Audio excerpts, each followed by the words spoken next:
meeting now. I've just requested that the meeting is webcast. I've been informed that we are live, and so good afternoon, everybody, and welcome to this licensing panel for St Peter's North, York Place, Brighton, Bravo November 1 for Golf Uniform. Before we get started, could I please ask the three councillors on the panel amongst themselves to elect a chair for this hearing? I'll nominate Sherry Pickett. Yes, I second that. Thank you. Councillor Pickett, you are the chair for this hearing. Thank you. Good morning, everybody. Before we begin, we just need to go through some procedural business. Are there any declarations of substitutes? No. Are there any declarations? Actually, should I say that I'm speaking on behalf of David Williams, a resident? Thank you. And are there any declarations of interest? No. Okay.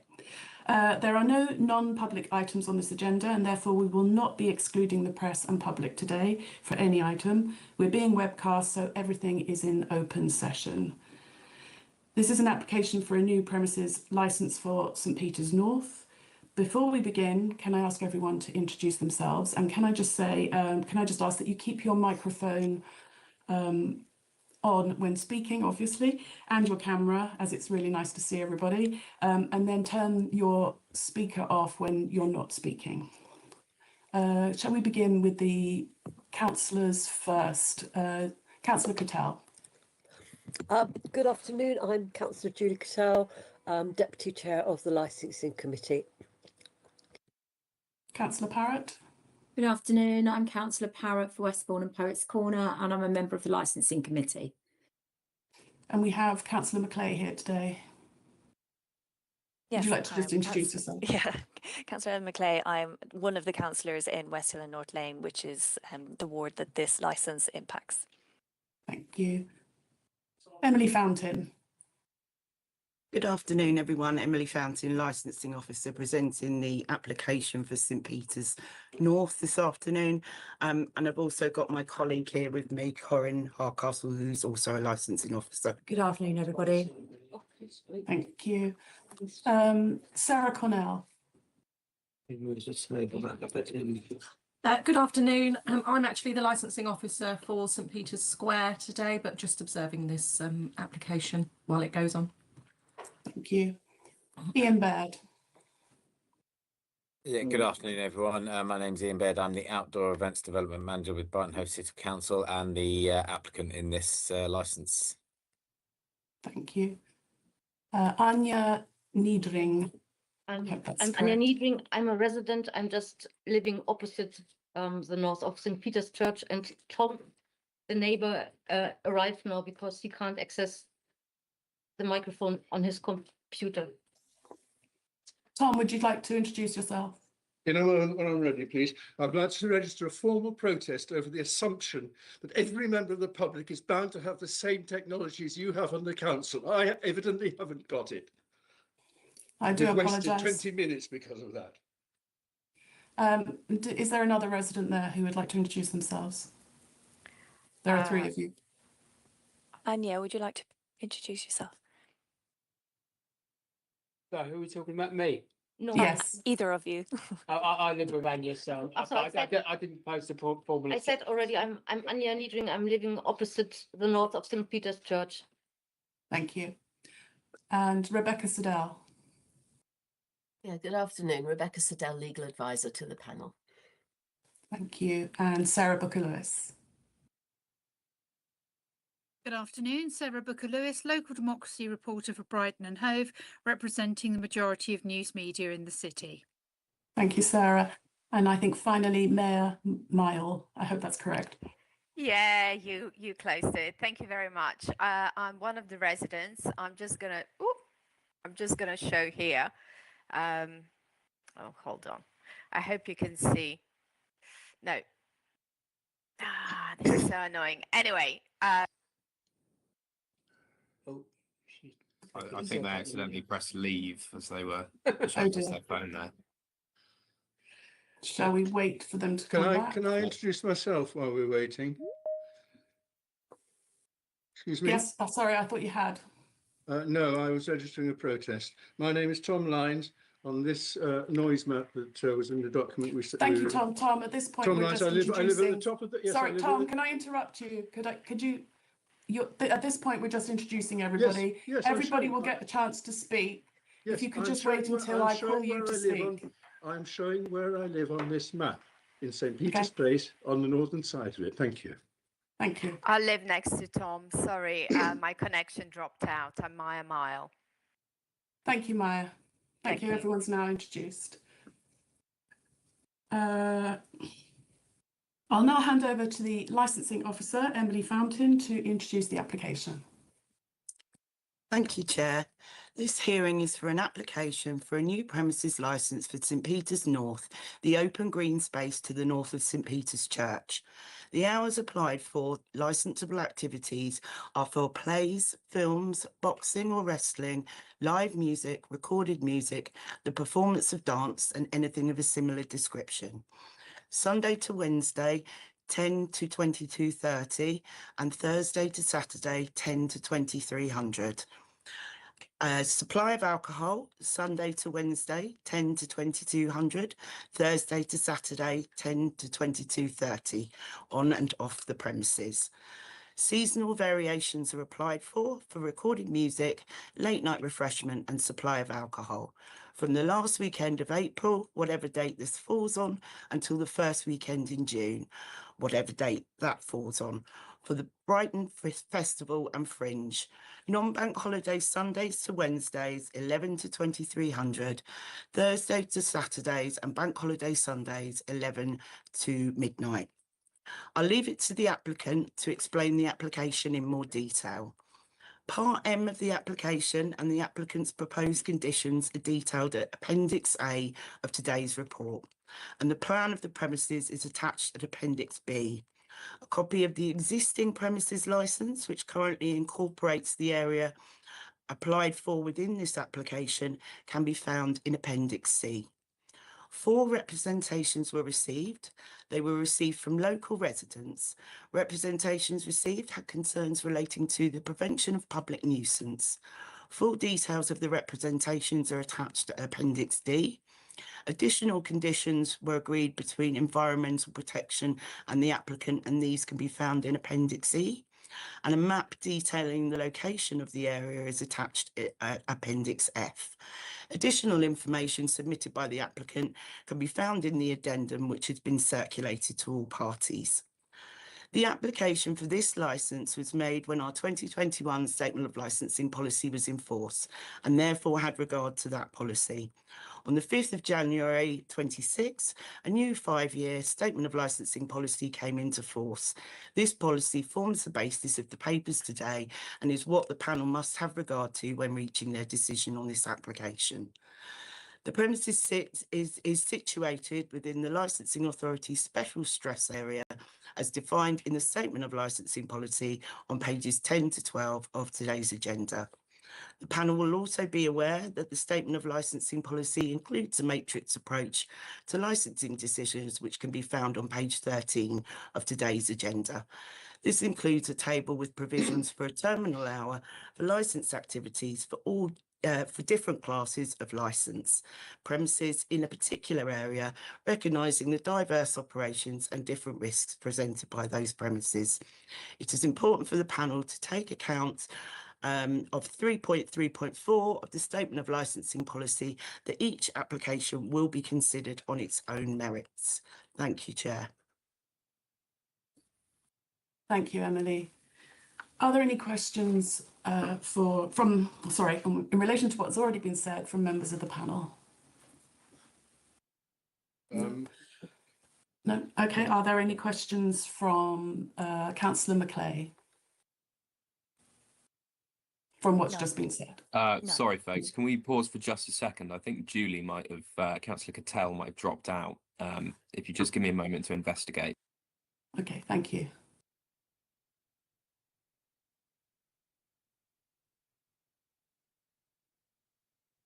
Yeah, she's just let me know that she can hear everything, but for some reason it wasn't actually registering her as being in the meeting. She's just restarting her device. So if we could just give a couple of minutes just for her to do that. We can't continue until she's back. Thank you, Frankie.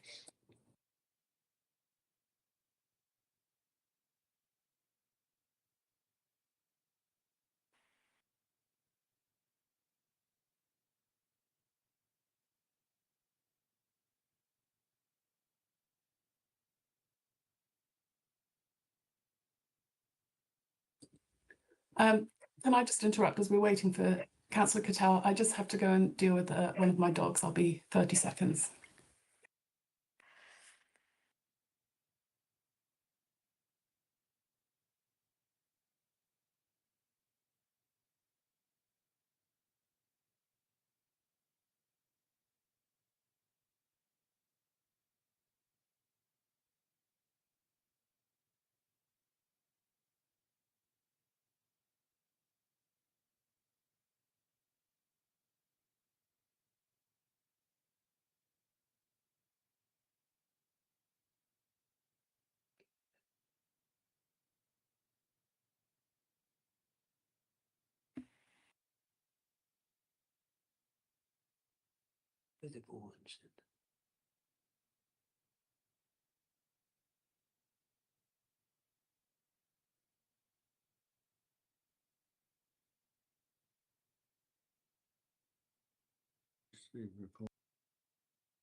Saying, yeah.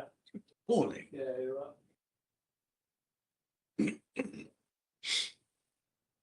Anyway, I've got my views. I didn't say so much about that, but I get my views over to the one. Sorry, could you put your camera, your speaker on silent when you're not meant to be speaking? So there's a sign here.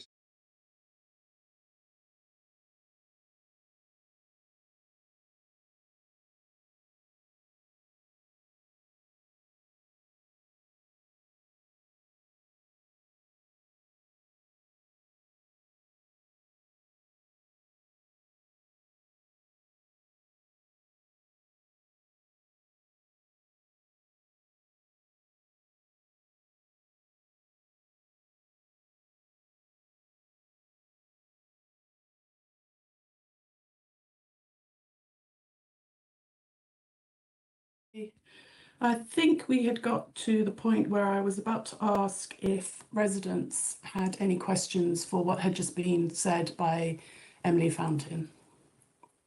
Yes, I have. Can you hear me? Yeah. Okay. Sorry if we were overheard just now, but there's a sign on the screen saying press such and such to unmute your mic. It says your microphone is muted, so I assumed it wouldn't be heard. I do beg your pardon. I drew up a list this morning of the different items of information that we have about this this application. There are 5 of them, and they seem to contradict each other in various ways. I'll come back to that in my statement. We've got this announcement, which was the only thing that most residents will have any idea of if they have it at all. It's a photograph of the A4 sheet that was posted on a lamppost over the new year. We have this document, which was on the council's website, which is specific as to just 6 weeks. So this is a general thing, which with the seasonal variation from permanent effect, as far as I can understand, throughout the year at all times into the future. Thirdly, there's the main document, the principal one, which we were sent a link to for this meeting, describing the application. Fourthly, there's the licensing policy, and there are contradictions between these things which oppose the licensing policy and other things. And finally, which I really don't understand, if this is a general application allowing general permission for these things to occur, the agenda supplement we had we received late yesterday, which is for something very specific, and surely looks to me like an attempt to preempt the general permission that we're being asked to give. Oh, sorry, the council is being asked, this panel is being asked to give according to what we saw here. So, I mean, if I can take your points in turn. So initially, you're talking about the blue notice advertising the application. Is that correct? Well, I'm talking about the whole range of them, and most importantly, the contradictions between them, because they do not seem to me to be compatible. What's your specific questions in relation to those separate? For understanding how we can go forward on these with the very different documents that have been presented to us. I don't understand it, because they're not compatible with each other in many different respects. Which documents and how is it not compatible? If you could Well, explain for example, that. What I've explained as between this and this, for example. That was posted on the lamppost. That was on the website. This is for general purposes with a seasonal variation, so-called, saying recorded music for background use only.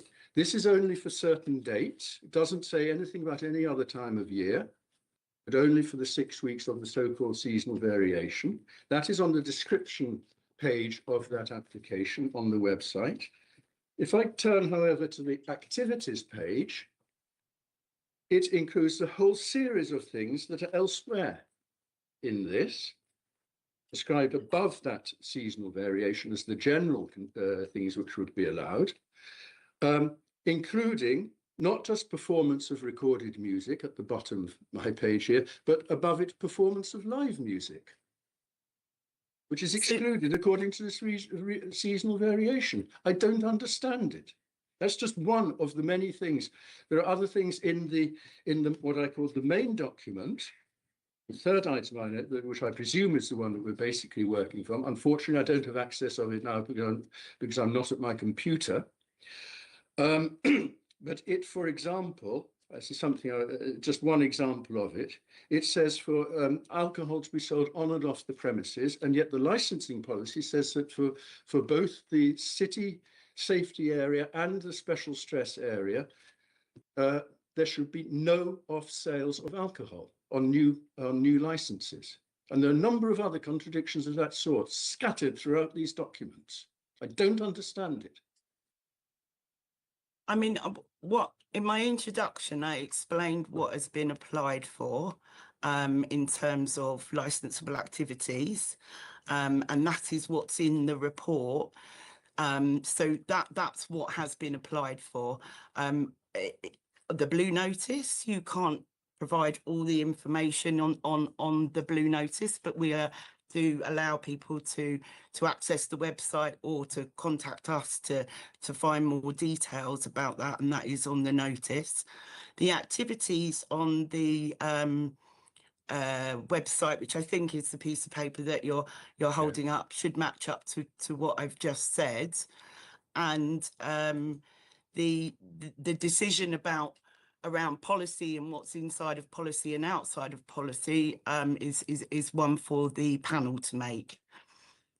Can I reply to that, please? What you said, the blue notes, this is just a photograph. That is what I had to work on. I was informed of this, the appearance of this on a lamppost across the road here by the crossroads on the 8th of January, 2 days before, and I was sent by one of my neighbours. I was sent this photograph of it, and I'm afraid it's not perfect quality. That was on the 8th of January, so I had effectively 2 days before the deadline to submit my objection. And I mean, all I can say is it is quite different, but this is the only piece of information which has been generally released here for residents in this area. Nothing was sent to our doors. Only this one thing, as far as I'm aware, on one lamppost at one corner of the site, which most people won't have seen. That's the only public information, or general public information about this application, which I am aware of. And it says something, as I said, very different from what you say you're going from on your website. I don't understand it. Thank you, Tom. Councillor Maclay, would you like to come in? Do you have a point here? Yeah, I just wanted to pull in that point about the timing of the advertising and the notice around this license. And what I've heard from quite a few residents is the timing of it over the Christmas period has been challenging, because if, like me, they were away visiting family for 2 weeks and there was a lot of time spent, you know, not seeing it, not noticing it. People were very preoccupied with Christmas activities. So certainly for future licenses, please keep that in mind. You know, over that kind of holiday period, I think is really not well timed, and something to be considered as to the limited time that these residents have had to consider this. And then I think, you know, also what I've heard is about the notice having very different information on it. As to, I appreciate you'll have a notice with less space and you're trying to pack a certain amount of information into that. You then will expand on it in your other documents and consultation documents. I think what Tom is finding is that there is discrepancies between what he is seeing across those different documents, and that has been concerning as to what he feels has been the way in which has been communicated. Can I ask Tom? Yeah, Emily. Sorry, can I ask Tom, the document that you're holding up, not the blue notice, the reference on that document, what is that reference? License 1445/3/2025/0911/LAPREN. Afraid I haven't got a printout of the front page of it, which is specifically about St. Peter's North. I reached it through the public register on the licensing part of the website. Okay, thank you. I mean, the notice goes up, and it does have information where you can contact us and we can provide you more explanation of the application. There is only so much room on that notice. Can I say something about that, please? I'm afraid, you know, I'm over 70 years old. I've never had very good eyesight, and I've had 2 eye operations since last September. On this. This has an email address for posting representations to. Unfortunately, it has. I tried to use it. I copied it out onto my email operator, sent off the email, and it came back to me. And I had to print it out and go down to Hove Town Hall and put it through the letterbox, literally, on the Friday evening, because the deadline was on Saturday, in physical form. The reason I discovered about a week later was that I had not seen the dot between the 2 L's in EHL licensing. Now, that is another thing which I think is wholly inadequate in the provision of information for residents. I appreciate what you're saying, Tom. I mean, the application is advertised as per the Licensing Act, so the information that's in the blue notice follows the standard format. There were 4 notices, I understand, put up around the site. That is a minimum legal requirement based on the technologies, I understand it, of about the 1940s. You don't have to observe only that minimum requirement. Do something that is useful for us in the modern world in the 21st century, please, so we do find out about it. Thank you, Tom. I would just like to move us on. Okay. Sorry. Can I just note that we have now got Fred Cornby, who's going to take part in the following application. Welcome, Fred, but I would ask that if you could just remain silent until the end of this application. Thank you. Sorry, do we have any questions from the applicant regarding Emily Fountain's representation? No questions at this time, Chair. Thank you. In that case, I'd like to move forward to our residents to hear their representations. I understand Councillor Maclay will be giving a representation on behalf of a resident. Would you like to start?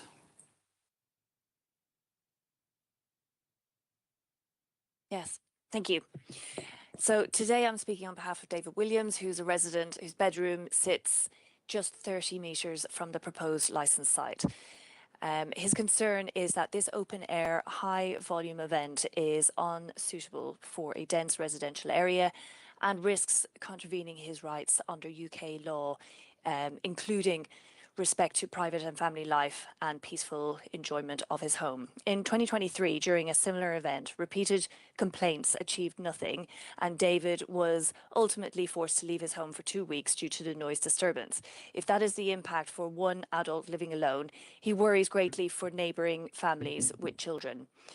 David accepts that living in central Brighton means some disruption. He welcomes major events, the marathon, Pride and the naked bike ride, because they are temporary and proportionate, but the length and intensity of this proposed licence makes it untenable. The Council's own works instruction sets out that the rules of national justice include that no one should be a judge of their own cause, and David is concerned about by applying to itself for a licence, the Council risks breaching that principle. While the licence document focuses on human rights law, the Environmental Protection Act 1990 provides further protections. In 2016, the Council itself stated that statutory nuisance has no fixed decibel threshold. It is judged on character, duration and frequency. By that standard, extended outdoor amplified music clearly risks violating residents' rights. And given the minimal consultation, David is also unaware whether any meaningful environmental assessment has been carried out. He regularly sees bats in the park during the spring and summer and questions the ecological impact on bats and a wider ecosystem.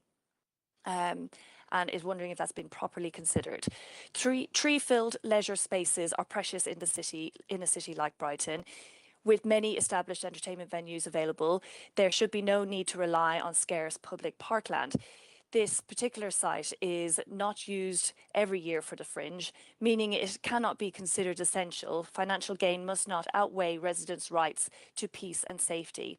Local pub gardens generally close at 10:30 p.m. because of noise concerns. It is inconsistent for an open-air event in a residential area to operate far later. To make this licence acceptable, David requests clear enforceable conditions, significantly reduced noise restrictions to Friday and Saturdays only, and a named event manager on site 30 minutes response before and after, responsible for turning off amplified sound at an agreed time. This aligns with the Council's own policy on open air regulated entertainment, should be closed by 11 p.m. Previous events made promises of better noise nuisance management that were not met, and based on experience, this site is deemed not suitable for such late activity, though David remains open to fair compromises. Residents here value the arts. They oppose only the very late hours. A brief bus level noise is tolerable, but 13 hours of amplified sound for 5 weeks is not. With children and people with dementia and local biodiversity at risk, the panel must impose conditions that genuinely protect this community. And I think that's the key thing from my side as well, is that conditions must be written into this licence so that event managers and event coordinators can be held to account on the agreement set for the events in these spaces. Thank you, Councillor Maclay. Can I now ask Mayor if you would like to make a representation? I'm going to take all the residents' representations together and then we'll have questions after.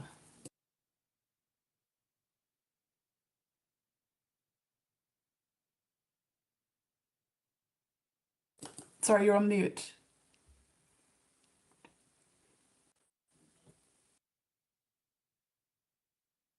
Francis might be able to unmute. Are you? I'm afraid I'm not. No, you have to unmute from your own device. It's up in the top right of your screen. Can you hear me? Yeah, we can hear you now. Excellent. Excellent. Thank you. Right. Well, as you know, I reside in St. Peter's Place and I reside 30 metres from the proposed site.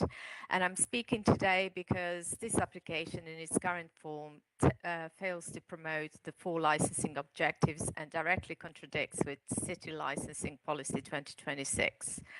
Number 1, the site is located with within a special street stress area, which demands heightened scrutiny regarding public safety and reduction of nuisance.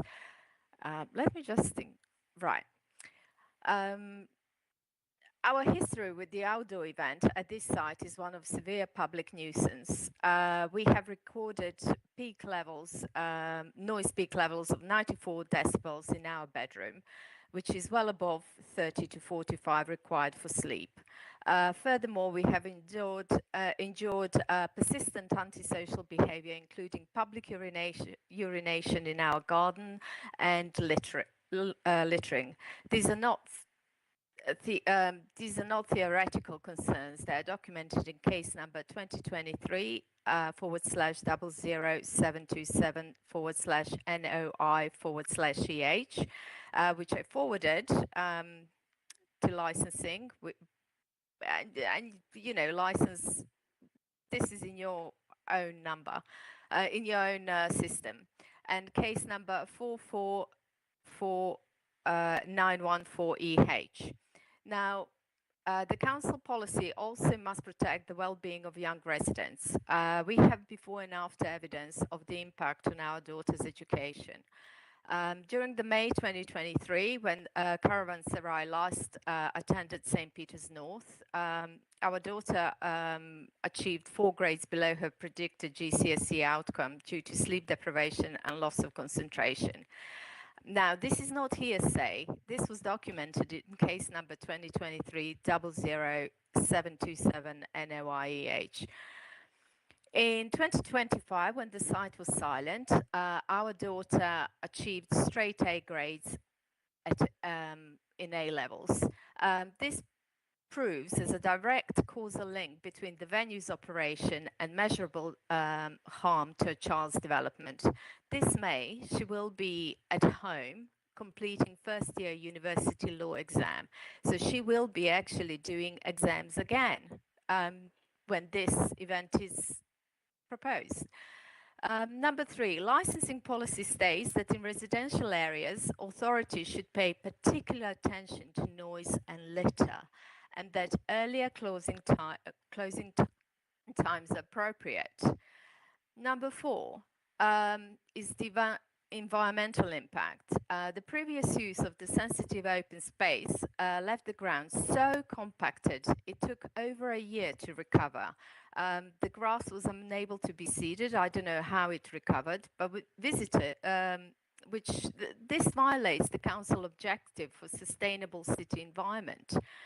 Now, we are willing to compromise if the panel imposes following conditions to uphold the licensing objectives. Number 1 is curfew, a terminal hour of 9:30 p.m. for the site with all amplified music ceasing by 9 p.m. Technical mitigation, which is mandatory use of sound limiting equipment and a prohibition of speakers on poles, which are being proposed, or in trees to prevent sound bleed. Environment, which is again, immediate returfing of damaged areas. And without these conditions, granting the license in its current form would perpetuate the harm we have already suffered. Thank you. Thank you. Can we now have Tom Lyons, please? Thank you. Excuse me, I want to cough first. Beg your pardon. Oh, it's okay. The application rightly describes this area as open green space. It is most valuable as such in the months of the spring and summer. But for at least 10 years, it has been closed nearly every year, although not last year and possibly the year before, for up to 6 weeks in the spring, which also ruins the grass for much of the summer because of the tents and bars and so on, which have been covering the grass for 6 weeks. It needs to return to its proper purpose all year round. It has been closed to facilitate noisy, alcohol-fueled activities late at night directly opposite my home, where there is no barrier to stop the sound rising to my bedroom, as well as to thousands, and I mean thousands, of other residents to the north, east, and west. And in view of that noise map, which you saw earlier, most of them are to the east, including Fred Cornby, who's to speak later, I believe, at the following session.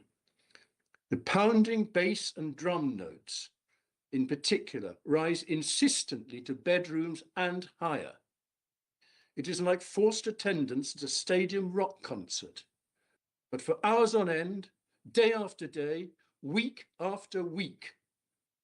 The green space itself is similar in size to a football pitch, with residential buildings on 3 sides as close as grandstands, and of course the church on the 4th side. This is the first year in which I've ever seen advance information of this beyond just a few days earlier, but in the skimpiest possible way. I was told of the notice on a lamppost just 2 days before the deadline. What I've already told you, there are contradictions between it and the council's website version. One is for a permanent license with seasonal variation, the other just for 6 weeks. One would permit live music, the one on the website, the other only recorded music. What sense can we make of that? This does not treat residents with respect. It is also discriminatory, it seems to me, to divide the Valley Gardens with city safety area rules everywhere except here. Valley Gardens normally are treated as a whole by the City Council and with enormous beneficial effect over the course of the last 10 years due to the road scheme and all the great improvement in the arrangements on the grass. So I ask for a condition to apply city safety area rules here too, not those of the special stress area. That would include no seasonal variation. It seems to contradict the licensing policy also. It asks for sales on and off premises, but the matrix at subsection 342 in the licensing policy says no off licenses either in the city safety area or the special stress area. Furthermore, under 8, section 8 of the licensing policy, prevention of public nuisance, it's quite detailed. Subsection 8.1.2 says entertainment noise shall be inaudible in any residence. Note the word shall, it's not should or may, shall. And noise within licensed premises inaudible outside them. I ask for that as a specific condition here, permitting only acoustic sound to make sure that that happens. Where necessary for that to occur, as provided in subsection 8.1.3, there should be soundproofing also required, quite fully adequate soundproofing. Subsection 344D and subsection 8.1.4 call for a latest closing hour of 11 p.m. for open air entertainments, including tents and marquees, latest of 11 p.m. That is the council's general licensing policy passed, which came into force last month, as we have been told. I request a condition for earlier, though, because it also provides provision for sensitive spaces and residential areas. I submit that this is both. It is a sensitive space and it is certainly surrounded by residential areas. 9 p.m. is my suggestion on any day of the week. I also seek a condition to define the word closure, which can be used in have many different understandings, particularly in the field of licensing, I should think. I suggest the simplest meaning, the normal meaning as used by shops, the time when premises are vacated and locked. This is the only way, it seems to me, of ensuring timely dispersal. In general, I am appalled by the City Council applying to itself for a licence which seems to treat so lightly the licensing policy it has only just adopted. Thank you, Tom. Anya, would you like to speak?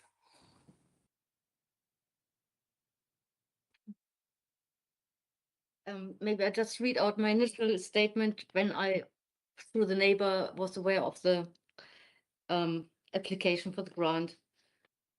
And especially it refers to the 2023 event. From experience of previous festival events in this space, myself and my family have suffered from severe sleep deprivation almost every night. My bedrooms and living room are literally only 30 meters from the site, and there's no escape from the noise of the crowd, and even worse, and that's the big thing, the bass of amplified music coming through windows and walls. There's no escape as all our rooms are facing directly onto St. Peter's Place, and even around the corner, it goes through and through. This is not a short event. It is 6 weeks of continuous noise. I can't afford to move out of my house, which I would, but with the family, children going to school, you can't just sleep on your friend's sofa. We already have a pub immediately opposite the Goblin, and the addition of constant late night amplified music would make our living conditions intolerable. My daughter has to be fit in the morning for her college, and I need sleep. I work as a teacher in early education, and the late hours of this application are entirely unacceptable. And from prior experience, is it like having a nightclub with 20 meters of my bedrooms, nightclub with no walls? Also in prior years, the licensing hours have been bluntly ignored by the event managers, and they have refused to stop the noise. This is sort of it is basically really, I think, unless you don't experience how it is having all this bass, which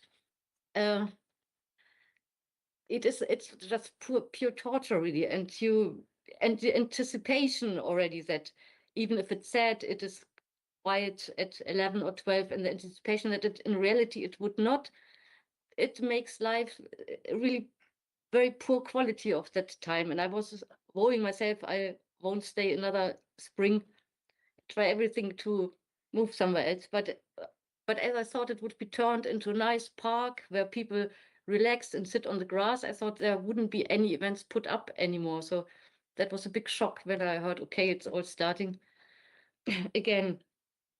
And I don't know if I have time to say that it is slightly different. And I don't think it's contrary. It's just a general thought, because apart from a resident, I love music and I'm an artist myself. And I'm not sure if the Fringe, if it's really the right way it is going in general. I mean, the Fringe, it was a discovery base for upcoming artists.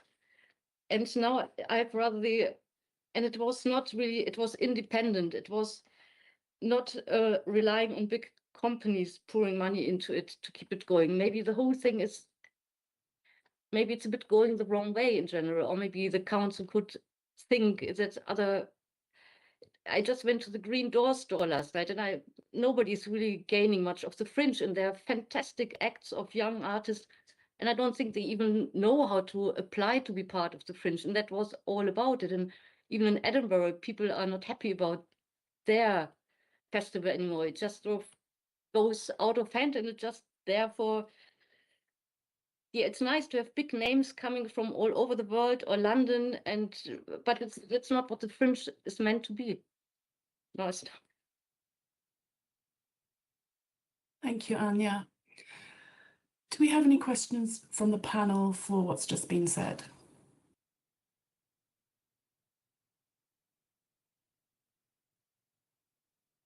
No?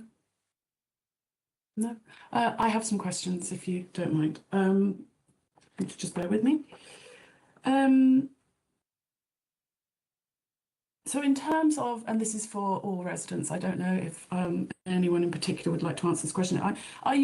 Are there any concerns with public safety in this area when these events are going on? And I just wondered if any of you had spoken to the police at all about specific concerns. Would anyone like to, Mayor, would you like to respond to that? Yes, please. When it comes to public safety, we have had people, and this is even during daytime, this is not just nighttime. We have seen people urinate against the church in the small car park on St. Peter's Place, and also blatantly coming into my garden with a gate opening and there's a guy that actually pulled his pants down and was ready to defecate, and my daughter was freaking out. And my husband ran out and told him, "What are you doing?" All of that. We haven't actually reported it to a police. We have reported certain incidences to police, which came to nothing, absolutely nothing. We even had CCTV security, which we gave to police, and they said they couldn't do anything about it. So yes, when it does come to public safety, I am concerned because as I understand, urinating in public is illegal. Reporting it to police, who's meant to actually enforce it or deal with something like that, they just ignore it. So what's the point? Thank you, Mayor. Tom. Thank you. I have nothing personal to report, but I would like to pass on a report from someone I know who I'm pretty sure would have lodged an objection to this application if she had known about it in time. She lives in St George's Mews, which runs parallel with St George's Place, so further south than York Place, more or less opposite the church, i.e. not directly opposite this site, but nevertheless well within earshot of it. And she reports that on these occasions she has found signs, I no doubt in the morning when she went out, that people had actually defecated in the street, among other things. Thank you, Tom. I have a further question. Sorry, Anya. People defecate as well in front of our entrance. But I just, because I think I missed a bit what I really wanted to say, also stretching that, because when I went around tower blocks with Tom to make aware of the events coming, because there's so many residents living around here with families in all those tower blocks, and there's an estate behind the Phoenix. And the ones I saw, they say they suffer every year because it goes straight up to there, and they have families and children. And it is also unfortunately the months of the exams. There are the A levels, the GCSEs, the SETs, the MOOCs A levels, which go to the university results. And that does have a big impact, really. The children, they can't neither prepare very well, but the terrible thing, the lack of sleep. I mean, you get 6 sleep hours at most, and that's for a long, long stretch of period. So I just want to stretch as well very much what all my other neighbors want to have, that there would be absolutely no amplified music after a certain time, and not just maybe really unplugged. Because otherwise it is, from experience, I don't believe in it that it would work. Sort of, it would be next to inaudible. I mean, inaudible, that should be it. Can I add something to that about the tower blocks? Thank you very much. I can see, I referred when I spoke earlier to the number of residents, huge number of residents there are to the eastern side. And bear in mind that that is the Hanover area where the hill is extremely steep running up Albion Hill. So the buildings, as you go further away from this side, they are above each other and the sound rises up towards them. I'm now, since I'm not able to do this from my own home, I'm now sitting in Anya's place, looking through the window. I can see the tower blocks which are on the other side there, around on Grove Hill and Ashton Rise. In one of them, I believe Fred lives, where if I can see them from here, that means the sound can go. I'm looking across the grass, diagonally across it. The sound, I'm sure, can go up to those blocks as well, not from here, as well as from the St. Peter's Square side. However, the tower block that Anya referred to, which we visited together, is on the other side. It's on the western side. It's Theobald's House, which is possibly the tallest tower block in this city. I'm sure you'll be familiar with it. It's behind Trafalgar Street, near the station. Thank you, Tom. Emily Fountain, do you have any questions on what has just been said by residents? No, thank you, Chair. Thank you. Does the applicant, Ian Baird, have any questions? No questions this time, Chair. Thank you. Mayor, do you have a question? Not a question, but may I just say one thing that we all forgot to mention? There's a brook Mead, which is which is situated where the speakers are going to be pointing this year. There's a Brookmead, which is a dementia care home run by the council. And they find it, the lady that was refused representation, I don't think she applied in time, or maybe she didn't put a dot in the email or whatever, but she wasn't actually invited. I don't know what happened. Anyway, she was saying that those residents there, they find it very disturbing that they can't actually use the parks, their familiar surroundings, and she also mentioned that that they are very sensitive to noise, and they need familiar. How shall I say it? Like things happening, the same time every day.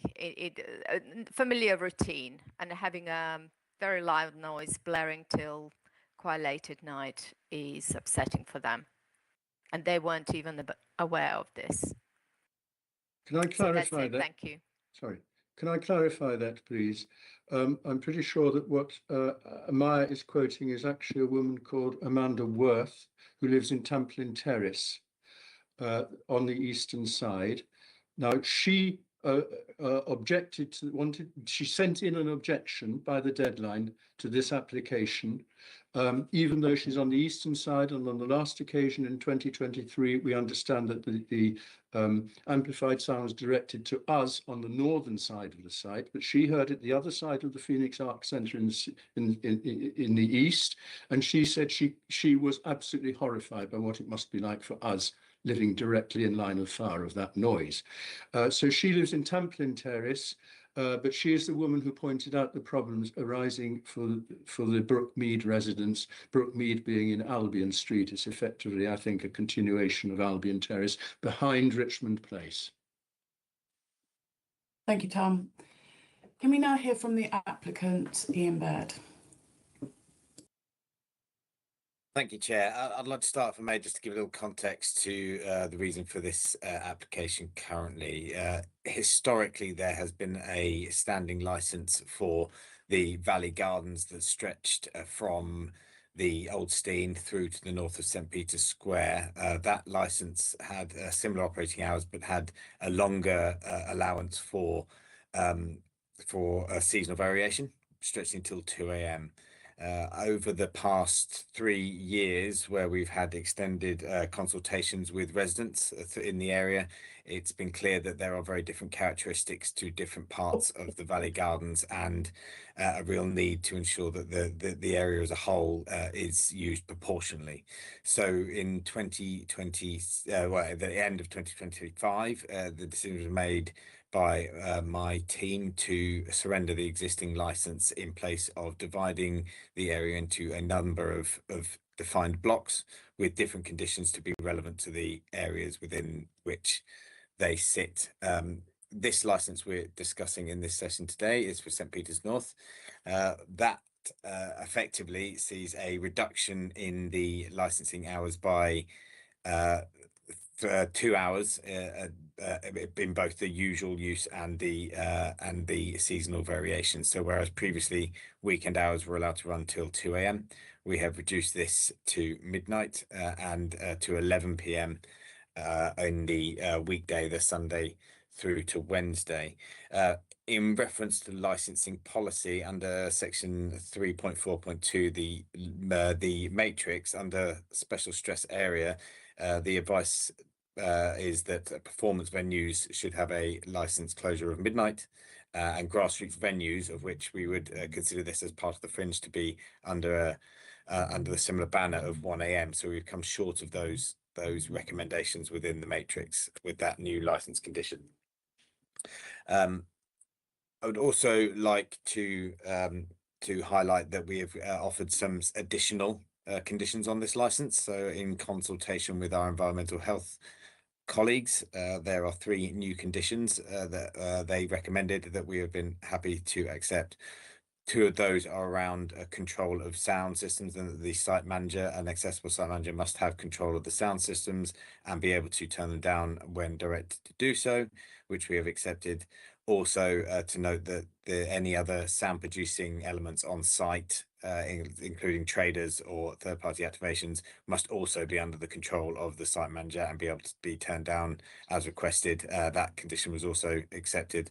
The third condition, which was proposed by Environmental Health, is that all sound within the site should be inaudible at the nearest sensitive premises after 2300, and that includes during the seasonal variation. So after 2300, no sound will be audible from the nearest residents, and that condition on the license has also been accepted. So they're the three additional conditions that are being applied to this that we didn't have previously.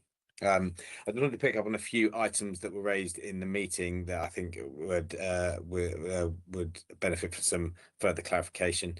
The license does make reference to off sales, and it's correct that that seems at odds with the licensing policy. Again, there is a condition attached to this license. The condition is that the off sales is pertaining only to markets, so market use, and that would be for sealed containers only, and only from a limited percentage of the stalls within that market. So that is to give provision for market type activations throughout the year. This brings me on to the style of the license. Tom is correct in that this is a license in perpetuity and is active throughout the year. The reason it is done in that way is it allows a year-on-year variation in the use of the space and the way in which it's utilised by the City Council. We are, however, limited to the extent of that use within any calendar year. So we have a limit of 28 days under change of use in permitted development within any location, and that's very clearly laid out in planning regulations. If we wish to go beyond those 28 days, we will need to put a planning application, and that planning application will have to be very specific about the number of days in excess of the 28 that we're seeking. Just so you are aware, Chair, we are applying for a planning application for this location. The basis of that being that the 28 days must take into account the build and break activity. So the application that is going in for this location will allow for a slight extent of the 28 days. So 28 days of operation, but some additional days for the build and break period. So there will not be live entertainment outside of that 28-day window at this site. In terms of consultation, the notices for the license application were erected on the 12th of December.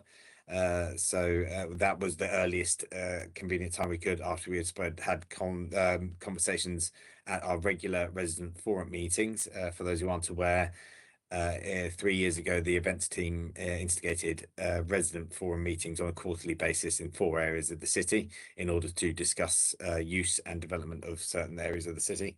This being one of the key areas, the Valley Gardens, in order to facilitate those conversations and to ensure that we had time to consult with environmental health colleagues. That 12th of December was the earliest point at which we were able to get those notices up, and we would like to have got them up around September, October, but we wanted to ensure we had those opportunities for communication. Within the Valley Gardens, there's been a mention around the importance of green space to residents, and we totally agree. And that is, again, one of the reasons for partitioning the space just further south of this location. So to the south of St. Peter's Square, so that's just in front of the church, from where the Manifest Coffee stand sits down to the main Victoria Gardens, so the stretch from the Magister Fountain to Manifest Coffee, we have excluded from all licensing. So we have ensured that there's a percentage of the Valley Gardens that will have no licensed activity on it, and that grass area will remain open for all residents to use at any point. The sound, you'll see in the documents we submitted as part of our evidence, there was a supporting letter from Brighton Fringe. I won't go into too much detail on that now, because I'm sure you will have had a chance to review that yourselves, but I think that outlines why activations like this are really key to the cultural industries within the city. It is an opportunity for new acts and cultural companies and cultural participants to really interact in the city, and it's a large population in the town that we really want to encourage. I will refer to a couple of other parts of the licensing policy, and under section 3.5.2 there is provision around the good operator allowances in the license condition. I'll note that under the city's in support of the city, with me as the designated premises supervisor, we hold a number of licenses across the city and have done for the last 4 years, and we've had no formal action against any of those licenses. I'd also just like to point to section 3.6 around the encouragement of live entertainment and the importance of that to the identity of the city, under which the May festivals we feel is central to that offer. Within the site, the sound is the all recorded sound will be through distributed sound sources. So the mention of speakers in trees and on poles. The reason for that is by distributing the sound sources evenly across the site, the individual levels of those sound sources can be dramatically reduced, because you're not trying to take sound from one location and push it across the entirety of the space. What you can do is deliver it in discrete areas.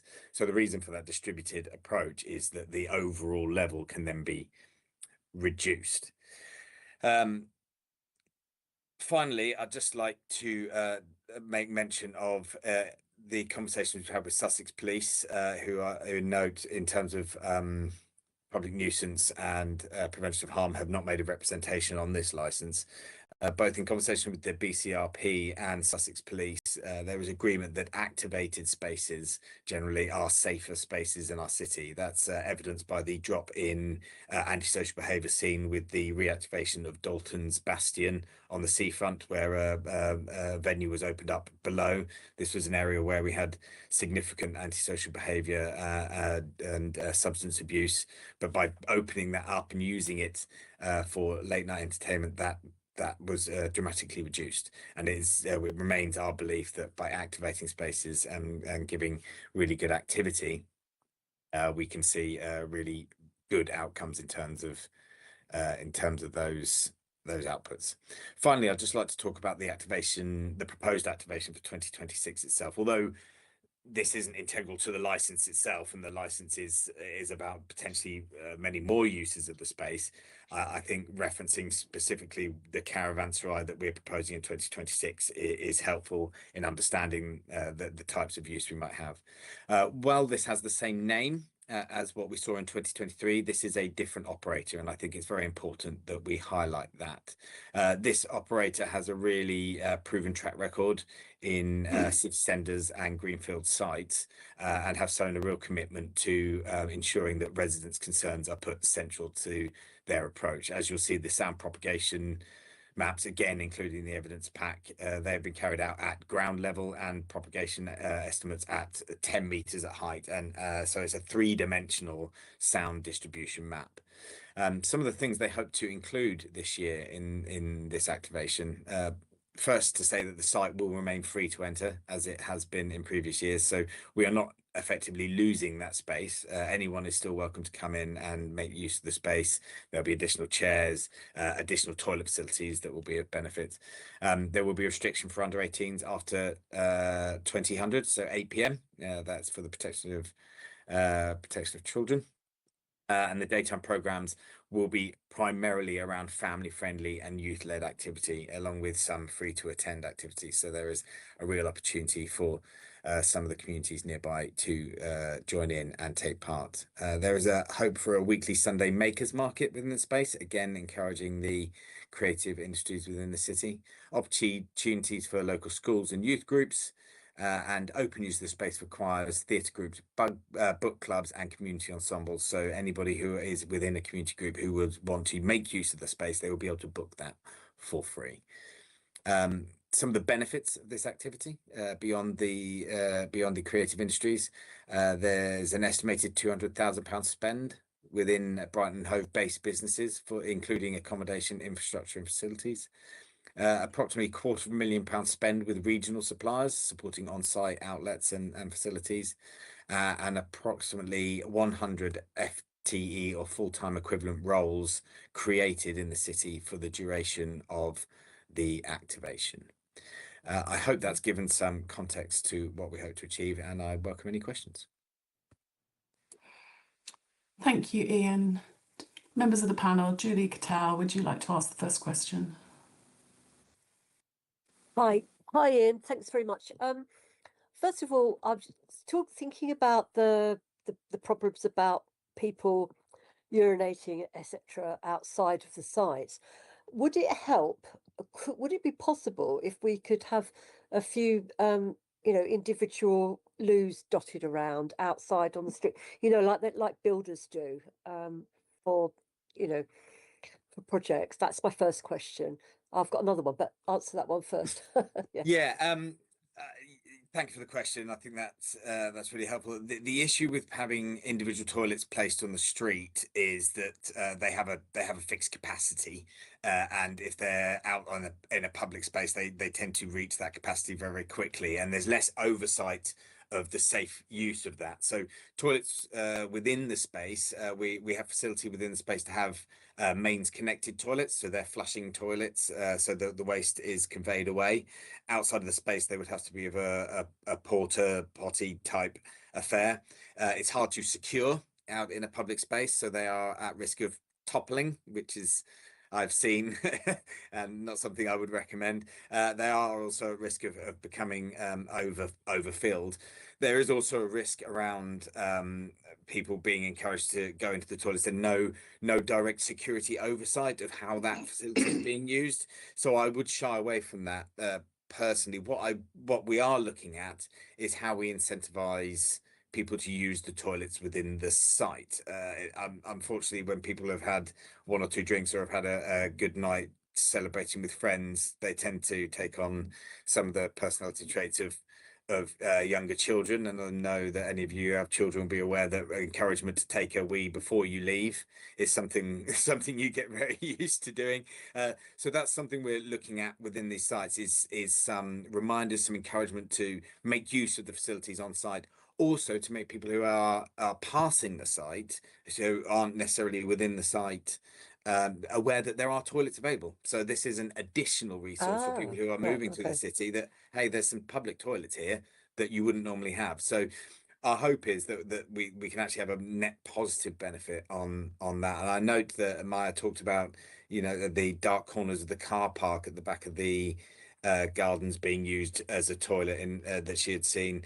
Obviously, that area is enclosed and secured whilst this is an active space. So we take away some of those dark corners and put additional lighting out, which hopefully discourages some of that public urination. Okay, thank you. And my other question is, I'm just trying to think back to when we first started using, the whole of Valley Gardens area for events. Like I can remember the Warren. That was near the Hobgoblin, wasn't it? Yeah. Honestly, I can't remember how many years we've been doing that. So there is a history of these of this use of Valley Gardens.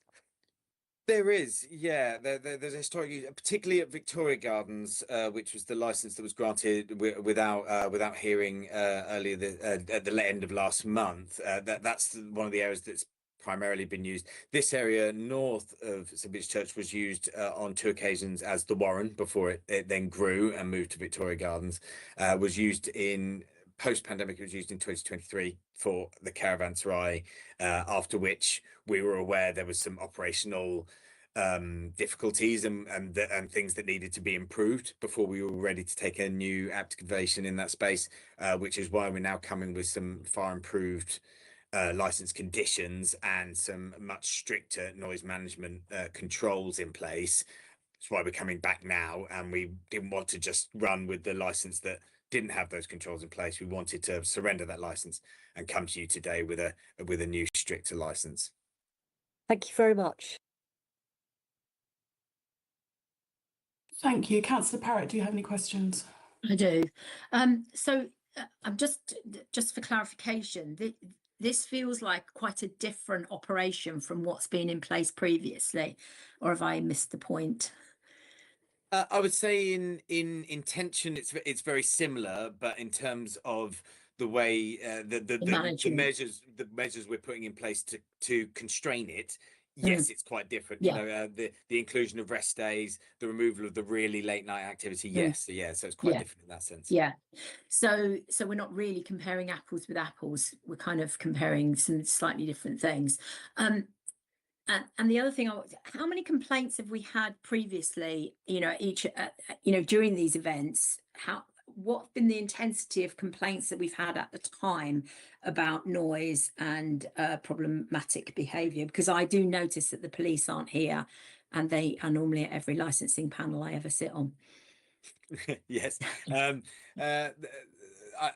had a conversation with police directly on this, and this particular space, use of this particular space, they did not see it as generating anything that is statistically significant in terms of increased antisocial behaviour or issues. So hence why they've made no representation today.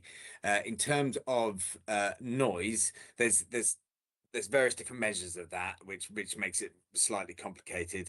Because we very much encourage the event organisers to have a direct line of contact, we don't necessarily get record of those logs. And in 2023, when this event took place, I believe a lot of the complaints went through that route. So we don't have a precise measure of what that looks like. We know that it was well above what we would deem acceptable. There was a freedom of information request in relation to official complaints through to environmental health. And that registered as very low in the single digits for the 2023 event. Certainly through my office, we had something in the region of 5 to 6 unique complainants who may have made more than one specific complaint. And will we have a more dynamic interaction with this operator in terms of what's going on as the event progresses?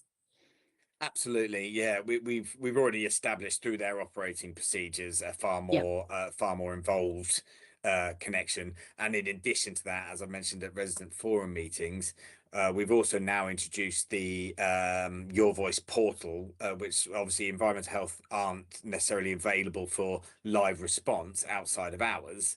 However, we will have somebody monitoring the Your Voice portal. So if people are unable to get hold of the people on site, we will have a member of my team who will be monitoring that online portal, who will then pursue that contact. So we're putting an extra step in, or an extra option for contact in place. Great. And one final question. Can I ask about restoration of the grass and the grounds after the event is finished as well? Yeah. So there's two really important elements to that. One is about ground protection. Yeah. So obviously, the less it's damaged, the better it is, and prevention is always better than cure, and that's what we're working towards. 100%. So with the Spiegel Gardens last year, although it might not be obvious on the surface, we had 4 different methods of ground protection that were under test on that site. So there was building up of rigid walkways with gaps to allow light and grass growth. There was grass mesh. There was areas which didn't have any specific treatment, sort of a control, as it were, and then some matting, or coconut mesh matting, and from that we've got a really good sense of where the best options are. So the top 2 are the grass meshing, which is particularly good if we don't have wet weather, as we didn't last summer. Obviously wet weather, that takes on a different format, but ultimately the raised walkways or raised floors are the best protection. And what we saw in those areas, utilizing those 2 types of protection, is that we saw recovery within the same season, within summer. So by midsummer, the grass people were sitting on it and very happily. So we're now mandating those levels of protection. What we've also got in place is the new agreement about reinstatement with new timber, and they're working much more closely with our parks department this year. Last year it was a standalone contract, but we've integrated those 2 functions. Where there is severe damage, we will insist on turfing. Where there is light damage, we will be reseeding, always with the caveat that last summer, of course, we had an incredibly dry period where we had hosepipe bans, and we can't seed or turf when you're not allowed to use the hosepipe because we can't water in it, and it's counterproductive. So we are always somewhat at the mercy of Mother Nature, but we will instate as soon as possible, and if turfing is necessary, it will be carried out. Excellent, thank you. At the cost of the organiser, I must say. Thank you, Ian. Thank you, Councillor Parrott. I've got a few questions, if you would just bear with me. So in terms of contacting residents if they have, if residents have an issue, I know you've already covered that slightly. I just wanted to ask you, you were saying that a letter drop will go out with information on what's happening to residents. I was just wondering how far that letter drop will extend to. Do you know at the moment where that, just to ensure that as many residents as possible have got those details? Yeah, absolutely. That hasn't been set at this point, and I'm open to conversation on where we feel that a suitable reach is for that. We would normally try to take in at sort of at least 2 or 3 streets away from the directly connected streets. What's been highlighted in recent resident meetings as well is whether or not those have been particularly successful in reaching areas where we've left it to the event organizer. So we're exploring currently whether or not it may be a better approach for us to get a costing for us to make sure that that letter drop takes place, and then charging that back to the organizer, so we just have some kind of connection with that process, or some kind of seat at the table, if you know what I mean, in terms of ensuring that that goes out. It was also raised by Fred, who's on this call at the last meeting, about a method for us to get to the notice boards within the tower blocks. So we're also pursuing that to ensure that those large tower blocks where it's more difficult to gain access and deliver to every door, we'll make sure that they're going up into those notice spaces as well. We also now post online those letters into the Your Voice platform, so they are available online if people haven't got one through the door. But obviously the key thing here is about people being informed. So we're looking at the best methodology, and the scope or scale of that distribution, I think, is up for discussion. Thank you. And in terms of music stopping at either it's 10 or is it 11, depending on the day, in the application, it's stated that although the acoustic music would stop, you'd still might have some sort of background music to continue for some time. I'm not really clear on why you need to have this background music. Can it not just stop altogether? Yeah, I think the best analogy I try to share is if you imagine you're sitting in a restaurant and having a nice meal with friends, and then suddenly the music goes off and you're in silence. You're probably not going to remain there and enjoying that space for much longer. It does have a fundamental impact on the nature of the space and in terms of its appeal for people to remain there. The key thing here is that the license condition states that it must be inaudible at the nearest premises. So while we think that the music is actually quite essential in order to create the environmental style and feel that we want for the space, and also to help steer that emotional energy within the space, should I say, that's quite an important element of it. If it is inaudible, and if that license condition isn't breached and it does remain inaudible at the nearest property, I don't see that is an impediment to that carrying on. What the organizer has also put forward as a proposal is that level set at inaudible at the nearest property at 11 p.m. as per the license will also then continue to drop for all the remaining time. So it will be put onto a sort of a slow fade effectively. So you'll have an ever decreasing volume of that music up until the point of closure, which I think is actually quite an elegant method of easing that energy down before the close point. Okay, but if sorry, you'll get to ask your questions in a minute. Sorry. So if we ask that to be a condition, would you accept that as or not? What the music must slowly just stop? Yeah, just stop. Just stop. I think it would be very difficult for that activity to work if the music had a clear stop that was significantly before the planned closure. Okay, thank you. So residents have stated that operators can't always control the acts, you know, in terms of the noise, laughing, and all that kind of thing. Do you have plans in place should this happen? Should it get slightly out of hand? Yeah, it's to do with sensible programming and making sure that's right. And one thing we will say about 2023 is that the programming was poorly put together. One of the big complaints we have is actually around amplified live acts, because what often happens there is that the drummer will hit the drum as hard as the drummer wants to hit the drum, and then everything has to go up and meet it, and that's when you get that really booming sound. And we had some very live bands going very late into the night. It wasn't the correct programming. So that's where we've really taken control on this. That's why actually for the later evening sessions, the recorded sound is far more suitable, because we have total control, not just of the volume, but the volume of specific frequencies. And we know that it is the bass frequencies that are really problematic within residential properties, particularly when you've got sash windows or wood frame windows that can pick up those, become resident to those frequencies, and you get that buzzing and rattling. So what we can do with that recorded sound is maintain a higher frequency level within the space, but take out those lower frequencies to meet the needs of reducing the impact around the space. So that's why there's the emphasis on later night it being focused around recorded, because it's actually far more controllable. Thank you. And just related to that, so past events have run over time. How can you ensure that that's not going to keep happening? Yeah, I don't have any record of the license being breached in 2023. I will stand to be corrected. And I don't think we've got any record with licensing, but I don't believe that there was a breach of the license hours in 2023 that I'm aware of. Okay.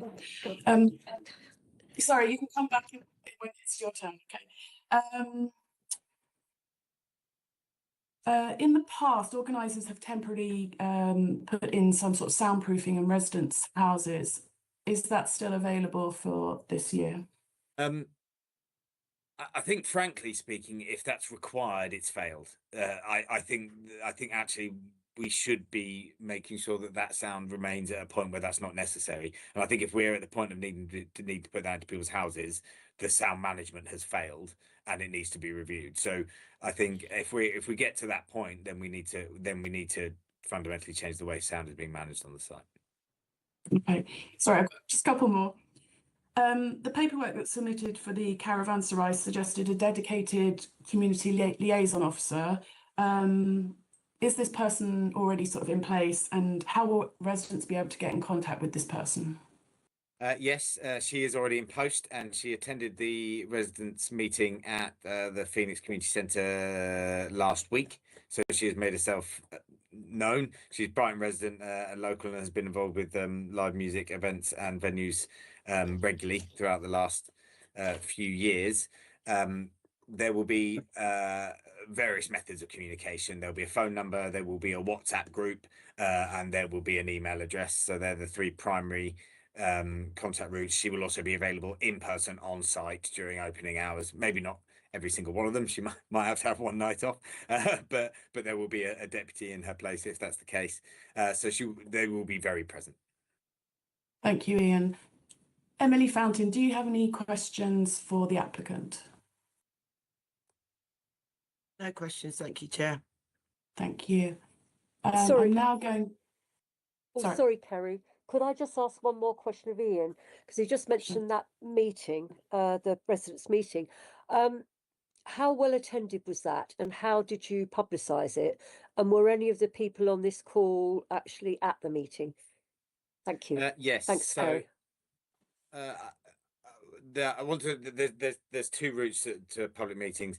One is the regular residence forums that are held on a quarterly basis that have been arranged by our office and chaired by the cabinet member with a portfolio for tourism and culture, Councillor Miller. They happen on a quarterly meeting and have an attendance of approximately 20 to 30, depending on the time of year. We tend to be a little bit seasonal on that.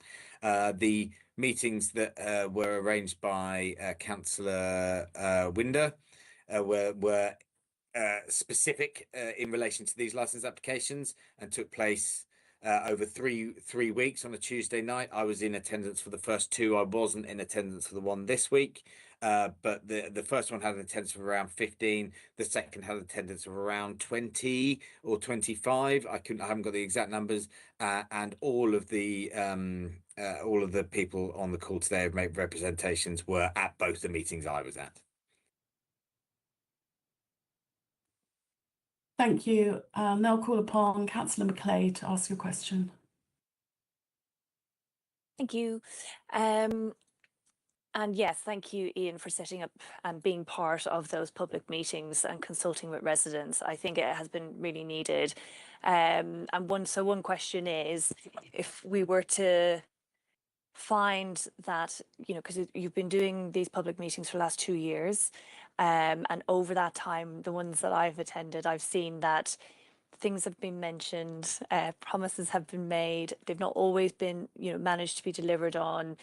Reinstating of green spaces is one of those. I appreciate it is a difficult thing to do, but the noise levels and things are also a challenge. And so, if disruption to the lives of local residents continues, can we re-look at this license and try and find a more acceptable time? So, just thinking about the impact on children, school, and so on, that maybe a 9 p.m. time is more acceptable. And what impact does that have on your? Yeah, we would not see these activations for the Festival of Fringe if a 9 p.m. limit was placed upon it. It wouldn't be a commercially viable prospect, and it's not something we fund as the council, and there isn't currently national funding, so we wouldn't see them. Obviously, if that is what's deemed appropriate with these spaces, we may look at which spaces are appropriate. I think Victoria Gardens would probably remain live, where Spiegel Garden will be this year. And obviously from 27 onwards, we will see the old Steen come back in, which tends to run with less problems. So it may be that we abandon the north end of Valley Gardens. Yeah, I think it would be a straight, if it was 9 p.m, we wouldn't get a commercial partner who would be interested. Yeah, because that's certainly something we're hearing, is that during the consultations, is that the events, they need to have this late license so that alcohol can be sold to make these events viable, financially viable. And so we heard earlier about the public urination and defecation, and how that's difficult to manage, because when people are drinking, they start to act like children. But I'm also very conscious of what's in that area. So we have housing provision, which is supporting those who are living with addiction and who are in recovery. So I guess my general concern is around the selling of alcohol, the off-site sales. I would love you to just share a little bit more about what that means in real terms, like our visitors buying cans of beer and taking them off site. What is the genuine, how can we genuinely manage the environmental and public health risk around alcohol sales on these sites? Yeah, I think there's 2 points. Public urination and public defecation are not isolated to events, and it's something we see every weekend in the city, in the summer, in the winter. It's not directly related to these outdoor sites, and what these outdoor sites actually provide is a space where you have suitable security, you have control measures, you have ID checking, you have someone making sure someone isn't too intoxicated, and you have refusal logs. So it's a very controlled alcohol consumption environment. It's not people buying bottles from an off license and sitting on the grass and then peeing behind the church. It's a better environment within which that can take place. In relation to the off license, as I stated in my introduction, the off license provision is clearly controlled within the conditions of the license, that pertains only to markets. So if we would have a Sunday market, for example, and there was a stall selling sealed bottles of wine, and only a small percentage of the market, the stalls can be alcohol led, that it pertains only to that. So it's not the case that people can buy a pint of beer and leave the site. They will not be allowed to take an open container from the site. So it's actually kind of a more daytime sale thing. Correct. It's a promotional thing. Okay. Correct. And I guess with the public urination and so on, I mean, yes, it's something that happens, but usually across the city, but usually because of alcohol consumption. And what was interesting about what was said earlier is that we can't trust people to use the toilets that are supplied by the venue. So how are you looking to mitigate this risk going forward? I mean, we can't have the toilets based on the street level. I appreciate that. How do we, if alcohol means acting irresponsibly and treating the street and the city as a toilet, then how do we mitigate that going forward? I think that's a really wide question, and something I look forward to looking at when we pursue a more combined, a more joined up nighttime economy strategy for the city. I think that's something we need to look at across all of our venues and premises in the city.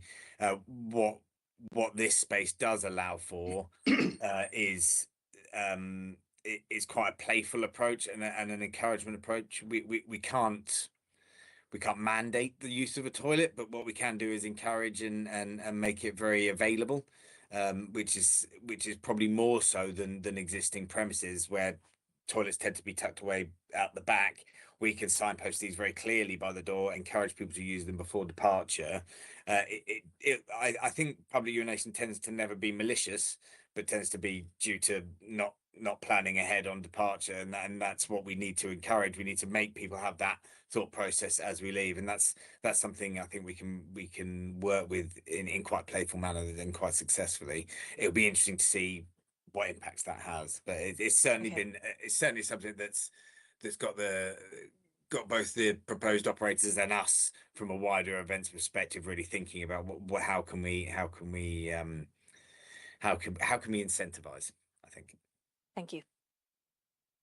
Thank you. Mayor, would you like to ask your question? Yes, please. Thank you. You mentioned that you haven't got many incidents of events, caravans arrive, especially overrunning, and many complaints. I just found a log from 2023, and it's number 2023/727/NOI/EH, which has 1, 2, 3, 4, 5, 6, 7, 8 incidents where the music has gone from 88 decibels recorded, 88, 83, 94, 92, 89, sorry, not 92, 89, 88, and it was on average about 80 decibels average. Now, this was recorded from third floor bedroom, and in each one of those recordings, it states that the 16-year-old daughter could not sleep. And how does it affect you studying for GCSE, math exam for GCSE, various things? What time do you think is acceptable time for children doing SATs? And this always happens in May. Let's be honest, it happens in May and early June. This is not a surprise. It's like Christmas always comes in December. What time do you think it's acceptable time for children to actually go to school or go to sleep so they can actually wake up rested for these life-changing exams? I'm just going to point out that my daughter didn't get her first choice university degree because it was based on her GCSEs, and her English, she got 5 when she was predicted 9. It didn't matter that she got a top A star in A levels. She didn't get her first choice based on that one So I'm not talking about her now. I'm talking about all the other children in this area, and there's many tower blocks which actually have children. So how are you? What time do you think is acceptable time for music to stop? I don't think it's about what time the music should stop. I think it's about what impact that music has on the residents, and the key here is to make sure that there's balance between the benefits that the city experiences from good cultural activities and ensuring that that doesn't impact in the way that potentially it has in the past. Obviously, I can't speak to the decibel readings you have because I don't know any detail of the device or how those readings were taken. But I think what we're trying to deliver here is a well-controlled cultural activity that is better than what we've seen before. Well, which is impacting children. So which one is more important, cultural activity or our children's future? I don't think it's a either or decision. I think both are important to the city and both are achievable. Okay, I have a second question. I design restaurants. I work in these places where there's background music, and background music's always low. Always low. This is my job. This is what I do. I put sound system in those restaurants, and they're always on the walls. They're always about 2.5 meters high, sometimes 3, and they're usually opposite each other to ensure there's no pointing above. Quite a lot of the time, there's residential areas above. Now, why do you need to put these speakers on the poles, and why do they need to be in the trees or on the poles? So they can be 2.5 to 3 meters above there for exactly the same reason you would put them at that height within a restaurant. But in your, I've been to actually these places before. In these places, the structures, the actual structures, are approximately 2.5 meters high, from which, you know, I'm not talking about tents. Tents are one thing, but these are structures from which you sell alcohol, and this is outdoor. So why do they need to be on the poles and in the trees? Why can't you actually put them on the structure? Well, where there's the temporary structure. But where there's a temporary structure in the position where the best position to locate a speaker, it would go on the temporary structure. There wouldn't be a pole put in addition to the temporary structure. They would always use the existing structure because there's obviously an additional cost with putting a pole in or attaching to a tree. So if a temporary structure is available, it would be attached to the temporary structure. Okay, so can we actually perhaps put a condition that these speakers will not go above 2.5 meters height? I think if there's some evidence that will have a significant negative impact on the sound spreading, yeah, I would see no problem with that. Well, let's be honest, sound travels upwards. We all know this, and it doesn't actually, you know, I feel it. If I'm downstairs in the ground floor, on the ground floor, I don't actually, it doesn't bother me. When I'm on the first floor, I hear it. Now, our bedrooms are on the second and third floor and in the attic. We hear everything. I had to go in my own office, which is a vantage point, put 2 armchairs together and sleep so I could actually be okay for the meeting. This is not suitable.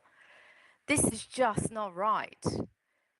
You know, why are you forcing something into a space that's not suitable, that you know you're going to upset so many residents? You just know it's going to happen. So why are you forcing it? Is it that maybe this, you know, city's income is more important than us residents, or people coming from, I don't know, from Surrey for a day out, for a piss up, is more important than residents? I don't think that's a black and white choice. Would you like any more detail on that, Chair? Please give me details. I think can we move on? Do you have another question, Maya? No, I don't. It's fine. Okay, I thank heard you. everything I need to. Thank you. Tom, would you like to ask your question? Yes. Apologies from Anya, who has had to leave, and although she did have a question to ask. Time is running on, so I'll be as brief as possible. But I've got two or three points, if I may. First of all, reference is made to a car park. I missed the first reference to it, which apparently Maya made, but I suspect it might not have been the car park that's on the other side of the space from here by the church, but the car park that's right in front of where I live. It runs along the whole of the western half of St. Peter's Place from where I live and in front of the offices of Brighton Housing Trust. It is completely open. It's a private car park, but it has a very low wall, no more than about 18 inches high. Almost anyone can step over it, and it has two entrances for vehicles, neither of which has any closure. Reference was made to Sussex Police. Now, I have lived in France, where late night noise is a criminal matter, and I believe it is so in many other continental countries. I've been in someone's flat in France, and other people tell me they've had similar experiences where someone wanted to put on a record at 10 to 10 in the evening, and they were saying, "Oh well, we have to keep the sound down. Otherwise, our neighbours might complain and someone might be prosecuted." It's taken very, very seriously. In Britain, that is not the case. I rather wish it was. It's much more effective. In Britain, it's a matter for councils. I did complain about the noise on one previous occasion. I'm sure it was before 2023. It was an occasion in which, not at this stage of the year, but a few days before, we did receive notification through our doors that this was going to go ahead, and that if we had any problems, we should contact not the council, but the contractor, and I did so. But wouldn't have occurred to me to speak to the police about it. On the issue, there's been the issue of consultations and information. We were told we've had a chance to review the document, the latest document. Well, I'm sorry, it dropped into my inbox at 16:46 yesterday, and I was busy all evening and all this morning. I've had no more than a cursory look at it. Although I did take note of this map, which appears to show that the sound is going to go towards the Phoenix Centre and beyond that to the places of highest density population, including Brookmead. Previous year's consultations, yes, there was something last year, as I've learned over the last month. We at this end of Valley Gardens, we've never had any consultations at all. I knew nothing about, and I don't think any of my neighbours did, about any consultations previously. Either invited to them or hearing about them. As regards the 3 meetings which have taken place recently, as mentioned, they were organised not by the council as such, but by Councillor Winder at the behest of one of her of a resident in her ward. The only publicity that was given to them was made by ourselves. That is why the turnout was not very large. We do not have the council's resources to inform people of these things. Mention was made of Your Voice. I'd never heard of it a month ago. It seems to me it's not an effective, well, I don't know, maybe a lot of people do use it. I've never heard of it. And consultation means getting through to people who don't know existing facilities, getting through to everyone, in other words. Your Voice seems to me more like a council fan club. If you want to know about council events and want to be consulted on them, go to Your Voice. Interestingly, I'm actually rather alarmed to hear a reference to market use, potentially, which presumably will be at some other time of year than May. At the the meeting in the Phoenix Community Centre I attended, I think we were assured that it wouldn't be at any other, this was the only time of year when anything would be requested, which may indeed be the policy of the current council, but it can't prejudge what the authorities, its successors in 5 or 10 years' time might want. So that does that mean that there could be use of this site for other purposes at other times of the year, at any time of the year, which it seems to me is what's being requested as a possibility. Finally, two final points. The 28 days business, as I understand it, arising from a report that was in Brighton and Hove News on the 9th of December last year.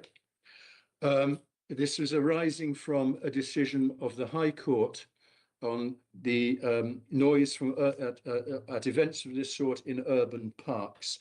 The headline of this article was "Council plans to get round park events ruling." Interested to have a comment on that. Finally, again, I would simply like to reiterate the importance of Section 8. Yeah, of Section 8 of the licensing policy on public nuisance. It is very, very long, that policy, that section, very detailed, and it covers specific, as I mentioned earlier, specific points relating to the proposed activities here. I cannot see how another part of that policy, such as 352, 36, or any other, can override what is written, promised by the council, and only came into force last month as general universal rules to prevent public nuisance. Final point, if I may, I neglected it, the phrase free to enter was used. I was informed by someone who used to be in an extremely senior position concerning licensing, that if that phrase was used, it was going to be free to enter. It would, in effect, be equivalent to opening a new pub.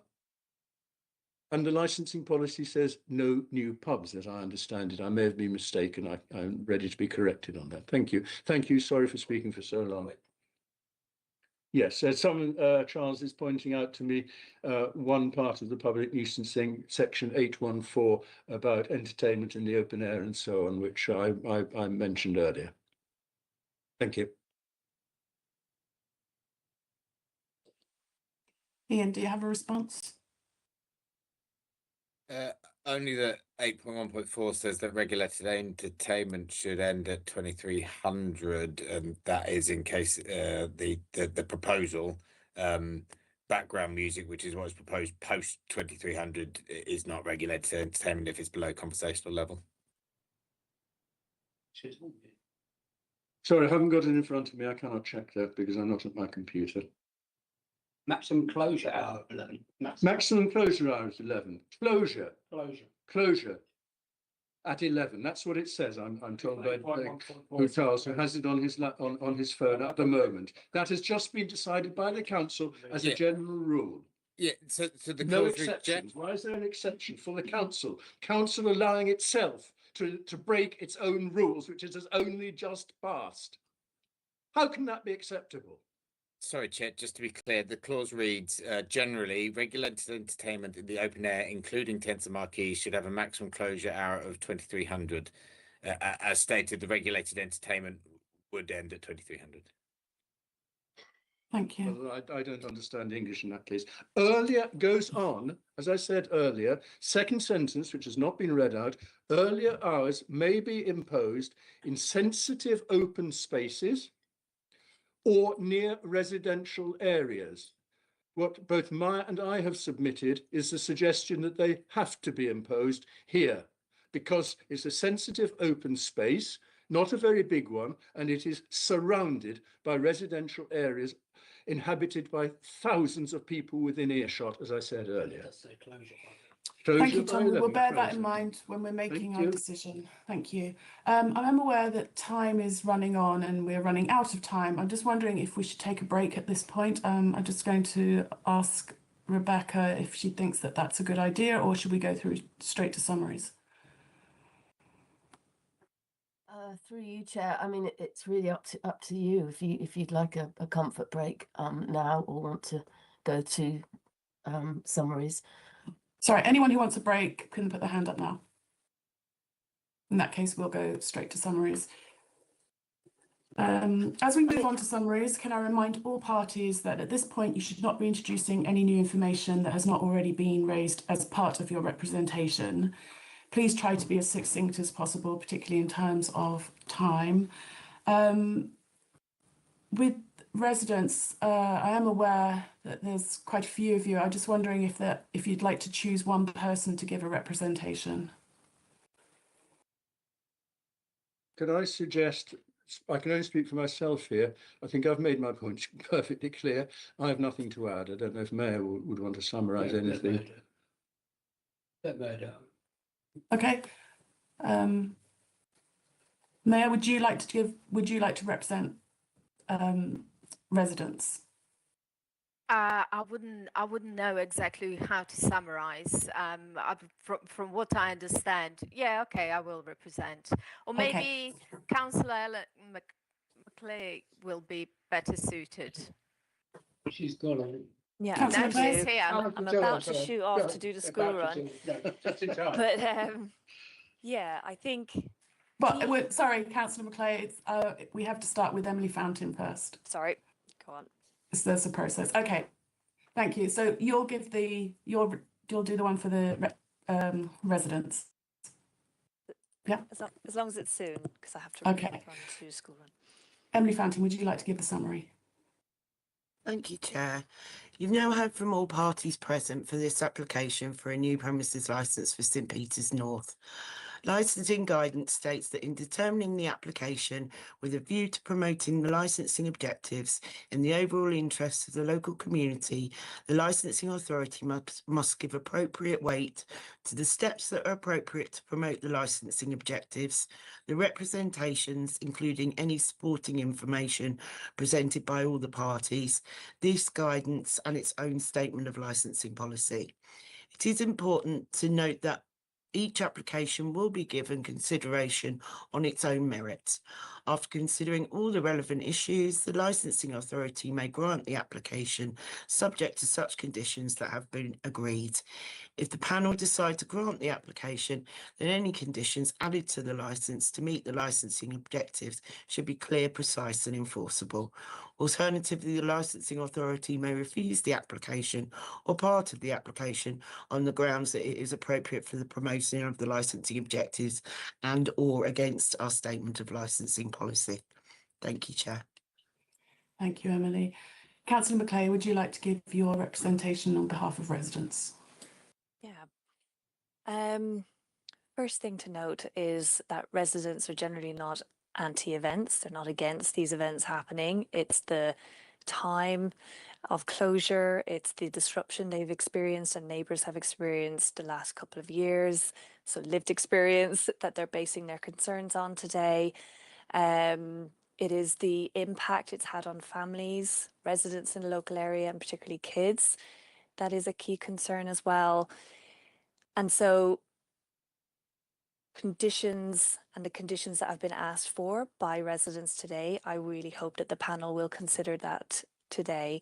It's the only way that we can feel confident that event organisers will be held to account on breaching those licence agreements, and that when residents are making complaints, that it is based on promises that are in writing and that are clear and evidenced.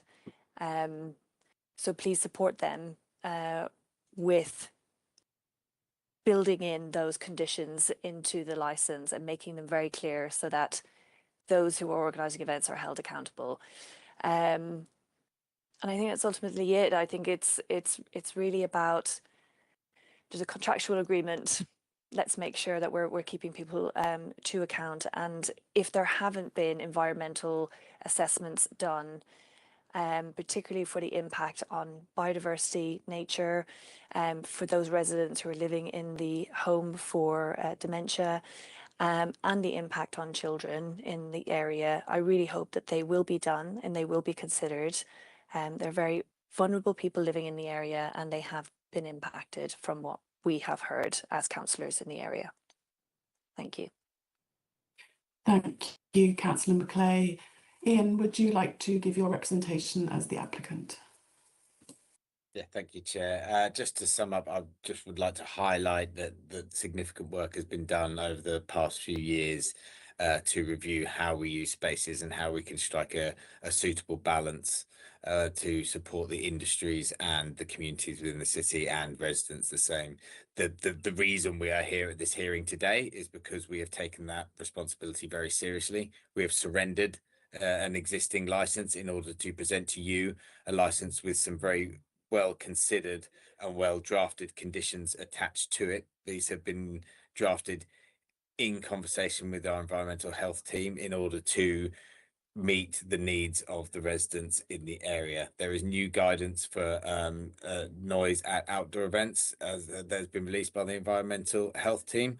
Within that guidance, there is clear routes for holding people to account that do not adhere to the conditions.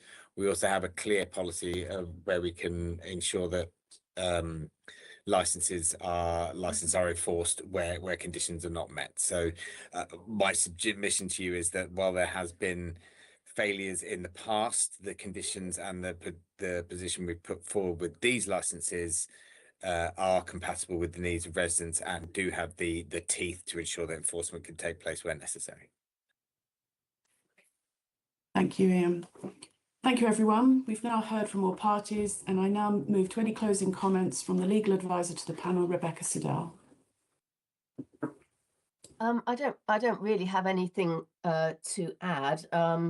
Point's been made about the council applying for licenses. That is perfectly perfectly legal in terms of the Licensing Act itself. The council does have many different roles and responsibilities, and in its capacity as a landowner or a land manager, then it can apply for a license, and the same rules and considerations apply as for any other applicant. So I just want to make that clear. And unless you've got any questions of me, I don't think I've got anything to add. Thanks. Thank you, Rebecca. The panel will retire at the end of the second application. Please note we will be accompanied by the legal advisor and the clerk to the panel, but they will take no part in this decision-making process. The decision will be sent in writing within 5 working days with appeal rights attached. Thank you all for attending. Thank you very much, particularly to the members of the panel. Thank you. I assume certain people will leave now, and that will we have new people to join, Frankie? No, I think everybody